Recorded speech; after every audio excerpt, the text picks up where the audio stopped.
అందరికీ నమస్కారం అండి. ఈరోజు 1957లో విడుదలై సంచలనం సృష్టించినటువంటి మాయాబజార్ అనే తెలుగు సినిమా గురించి వీడియో చేయబోతున్నాను. మాయాబజార్ సినిమా తెలుగు చలనచిత్ర రంగంలో అత్యంత ప్రజాదరణ పొందిన సినిమా. ఈ చిత్రం ఆంధ్రదేశమంతటా 1957 మార్చి 27వ తేదీన విడుదలై అద్భుత విజయం సాధించింది. ఇప్పటికీ 68 సంవత్సరాలు పూర్తి చేసుకుంది ఈ సినిమా. ఈ సినిమాకు రచన చేసింది పింగళి నాగేంద్రరావు గారు. సంగీతాన్ని సమకూర్చింది ఘంటసాల వెంకటేశ్వరరావు గారు మరియు సాలూరి రాజేశ్వరరావు గారు. గీత రచన పింగళి నాగేంద్రరావు గారు. షావుకారు, పాతాళ భైరవి, మిస్సమ్మ, జగదేక వీరుని కథ, గుండమ్మ కథ లాంటి జనరంజక చిత్రాలను నిర్మించిన విజయా సంస్థ తెలుగు సినీ అభిమానులకు అందించిన మరొక అపురూప కళాఖండం ఇది. భక్తపోతన, యోగివేమన, గుణసుందరి కథ, పాతాళ భైరవి, దొంగరాముడు మొదలగు చిత్రములను రూపొందించిన కెవి రెడ్డి ఈ చిత్రానికి దర్శకుడు. ఇక కథలోనికి వస్తే బలరాముడు ఈ పాత్రను గుమ్మడి వెంకటేశ్వరరావు గారు పోషించారు. కృష్ణుడుగా ఎన్టీ రామారావు గారు నటించారు. వీరిద్దరి యొక్క చెల్లెలు సుభద్ర, అర్జునుడి భార్య సుభద్ర. ఈ సుభద్రగా ఋష్యేంద్రమని నటించింది. తన కొడుకు అభిమన్యుడితో పాటుగా పుట్టిల్లు అయిన ద్వారకకు వస్తుంది. బావామరదళ్ళైన అభిమన్యుడు, శశిరేఖ చిన్నప్పటి నుంచి కలిసిమెలిసి ఆప్యాయంగా మసులుకుంటుంటారు.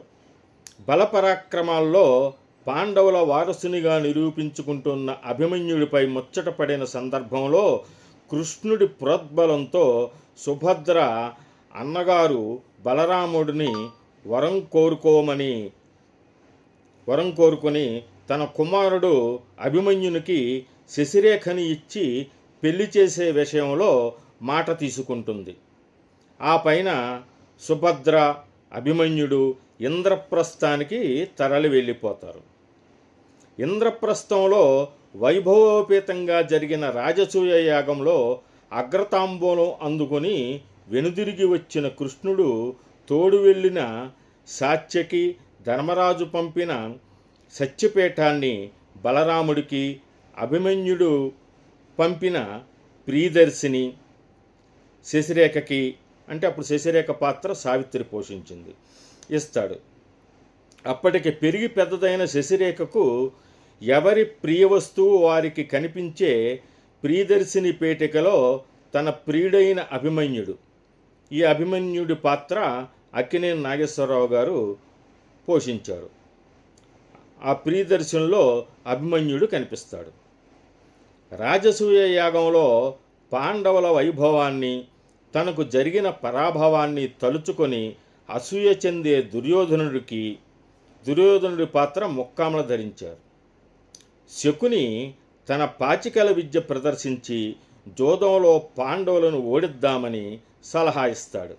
శకుని పాత్రను సిఎస్ఆర్ ఆంజనేయులు పోషించారు. మాయాజోదంలో పాండవులు రాజ్యాన్ని, సంపదని, తమని, చివరికి ద్రౌపదిని కూడా ఓడిపోయి ద్రౌపదికి తీవ్ర అవమానం జరుగుతుంది. ఆ పైన రాజ్యం కోల్పోయి 12 ఏళ్ళు వనవాసానికి వెళ్తారు. రాజ్య సంపదలు కోల్పోయి సుభద్ర అభిమన్యుడితో సహా తన పుట్టిల్లు అయిన ద్వారకకు తిరిగి వస్తుంది. దానికి ముందే కృష్ణుడి ద్వారా ఈ వివరాలు తెలిసిన బలరాముడు హస్తినాపురం వెళ్ళి కౌరవులను మందలించి పాండవుల రాజ్యాన్ని వారికి ఇప్పిస్తానని ఆగ్రహావేశాలతో బయలుదేరతాడు. బలరాముని మనస్తత్వం తెలిసిన శకుని దుర్యోధనుడు, దుశ్శాసనుడి పాత్ర ఆర్ నాగేశ్వరరావు గారు పోషించారు. కర్ణుడి పాత్ర మిక్కిలినేని రాధాకృష్ణమూర్తి పోషించాడు. వీరందరితో సహా ఆయనను అతిగా ముఖస్థుతి చేసి పాండవులు బలరాముని అవమానిస్తూ మాట్లాడారని లేనిపోనివి కల్పించి తమ విజయం ధర్మద్యోతంలో జరిగిన విజయమేనని నమ్మిస్తారు. అంతేకాక రానున్న రాజకీయ స్థితిగతుల్లో యాదవులను, కృష్ణుణ్ణి తమ వైపు తిప్పుకునేందుకు పన్నాగం వేస్తాడు. దాని ప్రకారం దుర్యోధనుడి కుమారుడైన లక్ష్మణ కుమారుడు పాత్ర రేలంగి ధరించారు. లక్ష్మణ కుమారుడు తనకు శశిరేఖను ఇచ్చి వివాహం చేయమని వరం కోరుకుంటాడు. అప్పటికే పొంగిపోయి ఉన్న బలరాముడు సరేనని అంగీకరిస్తాడు. పాండవుల రాజ్య సంపదలు పరుల పాలయ్యాయని, శశిరేఖ ఏ వైభవం లేకుండా ఉండాల్సి వస్తుందని భయపడుతున్న రేవతి బలరాముడి భార్య. ఈ పాత్రను ఛాయాదేవి పోషించారు. ఈ వార్తతో సంతోషిస్తుంది. తన కూతురు శశిరేఖ బావ అభిమన్యుడితో తిరగకుండా కట్టడి చేయటం ప్రారంభిస్తుంది. వీరి కన్నుగప్పి శశిరేఖ, అభిమన్యుడు విహరిస్తూనే ఉంటారు. చివరికి అందరి నడుమ శశిరేఖను దుర్యోధన చక్రవర్తి కుమారుడు లక్ష్మణ కుమారునికి ఇచ్చి వివాహం చేసేందుకు వాగ్దానం చేసినట్టు బలరాముడు, రేవతి అంగీకరిస్తారు. దీన్ని శశిరేఖ, సుభద్ర, అభిమన్యుడు ప్రతిఘటిస్తారు. కానీ కృష్ణుడు మాత్రం అప్పటికి తాను అన్నగారి పక్షమే అయినట్లు కనిపిస్తాడు. వాగ్వాదం జరిగి సుభద్ర